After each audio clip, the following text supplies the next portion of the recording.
Students, अभी तक हमने एटॉमिक स्ट्रक्चर चैप्टर में एटम, शेल, सब shell, orbitals, shape of the orbitals किया है, इलेक्ट्रॉनिक कन्फिगरेशन भी कर ली है।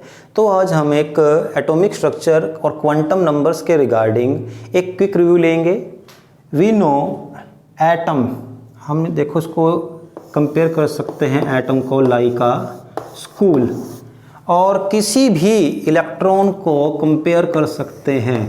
Electron can be compared with the student. How? For example, atom एक स्कूल है, स्कूल के अंदर फ्लोर्स हैं, first floor, second floor, third floor, okay. ऐसे ही एटम के अंदर भी, ये मेन एटम स्कूल हो गया। अब जैसे स्कूल के अंदर फ्लोर हुए, एटम के अंदर क्या हो गया, मेन एनर्जी शेल। ऑल्दो इसको आपने 9th क्लास तक के, एल, एम या एन किया होगा, बट बेटर है कि इसको आप 1, 2, 3 और 4 से करो, ठीक है। 1, 2, 3, 4।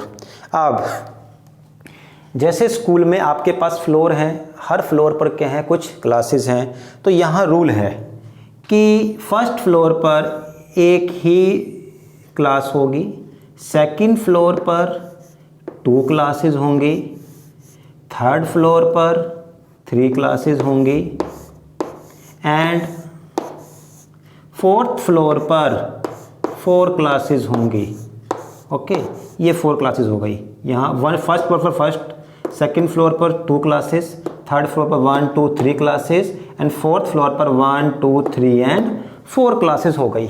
तो क्लासेस को हमने क्या से शो किया था, सब शेल से। सब शेल मीन्स उस, जैसे कि हमने कोई नया फ्लोर नहीं बनाया, फ्लोर में ही फर्दर एनर्जी की डिवीज़न कर दी। जैसे कि आपके पास फॉर एग्जांपल फर्स्ट फ्लोर पर केवल नर्सरी क्लास है, तो क्लास एक ही है, ओनली एक बहुत बड़ा रूम है, वो पूरा रूम एक हॉल रूम है, तो एक पूरा का पूरा उसको हम फिर फ्लोर ही बोलेंगे। तो वहाँ पर एक ही रूम है और उसमें क्लास भी एक है, तो एनर्जी की कोई डिवीज़न नहीं हुई। बट आप चले गए सेकंड फ्लोर पर, वहाँ 2 क्लासेस हैं, may be you can say second and third class. तो ये सेकंड क्लास है और ये थर्ड क्लास है, और सेकंड थर्ड में कुछ एनर्जी डिफरेंस होगा। तो यहाँ भी एनर्जी डिफरेंस है, क्योंकि जैसे जैसे आप न्यूक्लियस से दूर जाओगे एनर्जी क्या है, बढ़ेगी। इसकी एनर्जी कम है, इसकी एनर्जी बढ़ गई। फिर थर्ड शेल पे गए तो वहाँ मीन्स स्कूल में थर्ड फ्लोर पे गए तो 3 क्लासेस हैं। स्कूल का रूल है कि अगर फर्स्ट फ्लोर है तो फर्स्ट क्लास एक क्लास बनानी है, सेकंड फ्लोर है तो 2 रूम बनाओ, उसमें 2 क्लासेस आ जाएंगी। थर्ड फ्लोर पर उन्होंने 3 रूम बनाए हुए हैं, 3 क्लासेस आ गई। और फोर्थ फ्लोर पर उन्होंने बनाए हुए हैं 4 क्लासेस, 4 रूम्स बनाए हैं, 4 क्लासेस हो गई। और रूल ये है कि जिस फ्लोर पर जो रूम होगा उसका नंबर उसी से स्टार्ट होगा। मींस फर्स्ट फ्लोर की क्लास का नंबर 1 से स्टार्ट होगा, सेकंड फ्लोर पर जितनी भी क्लासेस हों उनका नंबर किससे स्टार्ट होगा, 2 से। 2 क्लासेस हैं तो 2 से कर दिया। थर्ड फ्लोर पर जो क्लासेस होंगी उनका नंबर स्टार्ट किससे होगा, 3 से। 3 क्लासेस हैं तो यह 3 लिख दिया। ऐसे ही फोर्थ फ्लोर पर कितनी क्लासेस हैं, 4 क्लासेस हैं, नंबर स्टार्ट किससे हो जाएगा, 4 से। 4 क्लासेस, 1, 2, 3, 4। और फिर स्कूल ने रूल बनाया हुआ है, किसी भी फ्लोर पर जो फर्स्ट क्लास आएगी, जो पहली क्लास बनेगी, उसको हमें एस से शो करना है। तो यहाँ फर्स्ट में था एस, ये 1s बना दिया। तो अब सेकंड फ्लोर पर फर्स्ट क्लास ये है तो 2s, यहाँ पर 3s, यहाँ पर 4s। उसके बाद किसी भी फ्लोर पर अगर सेकंड क्लास हुई उसको शो कैसे करना है, p से। तो यहाँ तो सेकंड क्लास है ही नहीं, यहाँ थी 2p, यहाँ पर सेकंड क्लास कौन सी है, ये वाली 3p, ये 4p। Second class, first class, second class, first class, second class of every floor.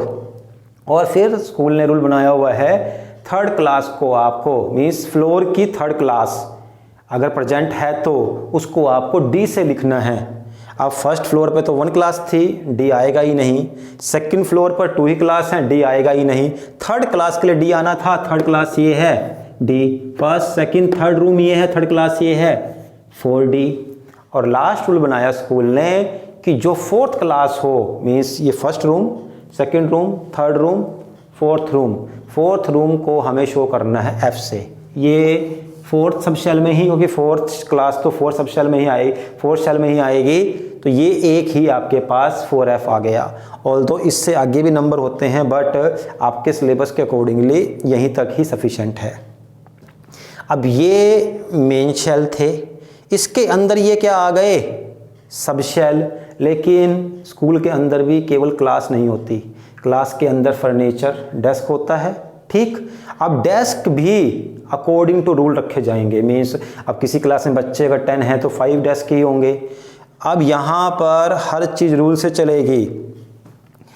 Rule ये है, अगर आपके पास फर्स्ट S है, S मीन्स इसके पास एक ही ऑर्बिटल होगा, मीन्स एक ही आप यहाँ पर डेस्क लगाओगे। अगर क्लास का नाम S से आ रहा है, उसकी नेमिंग S से स्टार्ट है, उसके पास एक ही बेंच होगा, एक ही डेस्क होगा। इसीलिए अगर मैं बात करता हूँ ये S ऑर्बिटल की, तो S के पास S सब शेल में केवल एक ही बेंच प्रेजेंट है, एक ही डेस्क प्रेजेंट है, ये S हो गया। तो S कहीं पर भी हो, ये S यहाँ हो, ये 2S हो, 3S हो या 4S हो, इनके पास एक एक बेंच, एक एक डेस्क प्रेजेंट है। सेकेंड रूल ये बनाया हुआ है, अगर P है, P क्लास के अंदर आपको 3 डेस्क रखने हैं, क्योंकि वहाँ पर उतने स्टूडेंट प्रेजेंट होंगे। उन्हें पता है कि हमने P अगर बनाया है रूम, तो उसके अंदर मिनिमम या मैक्सिमम 6 बच्चे ही आएंगे, मीन्स 6 से ऊपर बच्चे नहीं आएंगे, तो वहाँ पर आपको 3 बेंच रखने पड़ेंगे। इसीलिए जब आप P सब शेल को शो करोगे तो यहाँ पर आपको 1 2 3 ऑर्बिटल्स बनाने पड़ेंगे। वो P चाहे 2P हो, 3P हो या 4P हो, आपके पास 3 बेंच मीन्स 3 ऑर्बिटल्स बनाने पड़ेंगे। ऐसे ही D के लिए 1 2 3 4, 1 2 3 4 5। अगर D है, यहाँ P में कितने आ गए आपके पास 3, और अगर D है तो D में कितने आएंगे आपके पास 5। D में हमें 5 बनाने हैं ऑर्बिटल्स, और F में कितने बनाने हैं 7। ऑल्दो हम डिस्कस कर चुके हैं कि ये कौन से फॉर्मूले से 1 3 5 एंड 7 आते हैं, बट जस्ट यहाँ एक सिंपलिसिटी के लिए 1 2 3 4 5 6 7, ठीक। अब पता है हमें, जैसे स्टूडेंट स्कूल के अंदर कहीं भी प्रेजेंट हो सकता है, बट मैक्सिमम टाइम कहाँ प्रेजेंट होगा, क्लासरूम में, ग्राउंड में नहीं। ऑल्दो स्कूल में होते हैं कुछ बच्चे, but a good electron means a good student, वो मैक्सिमम टाइम कहाँ मिलेगा आपका, बेंच के ऊपर। स्कूल के अंदर है, स्कूल के अंदर भी उसे फ्लोर पर, किसी दूसरे फ्लोर पर तो जाना वैसे ही मना है, मीन्स जो इलेक्ट्रॉन यहाँ है वो यहाँ नहीं आएगा, यहाँ तो यहाँ नहीं आएगा, किसी दूसरे फ्लोर पर नहीं जाएगा, और अपने फ्लोर पर भी क्लास के अंदर रहेगा, और क्लास के अंदर भी कहाँ पर रहेगा, मैक्सिमम टाइम बेंच के ऊपर, ठीक। तो ऐसे ही इलेक्ट्रॉन कहाँ प्रेजेंट है, एटम के अंदर स्टूडेंट प्रेजेंट है स्कूल के अंदर। उसके बाद स्कूल को फर्दर डिवाइड किया गया है मेन एनर्जी शेल में, एटम के मेन एनर्जी शेल हो गए और स्कूल में फ्लोर हो गए। फ्लोर के बाद भी इलेक्ट्रॉन कहाँ प्रेजेंट हो गया आपका, क्लास के अंदर, और क्लास में भी कहाँ प्रेजेंट होगा, बेंच के ऊपर, डेस्क के ऊपर। और डेस्क क्या हो गया, orbital, that desk is orbital. इसका मतलब what is orbital, orbital is the place around the nucleus where there is maximum probability of electron finding is, जहां पर इलेक्ट्रॉन की फाइंडिंग की प्रोबेबिलिटी मैक्सिमम है, वो ऑर्बिटल हो गया।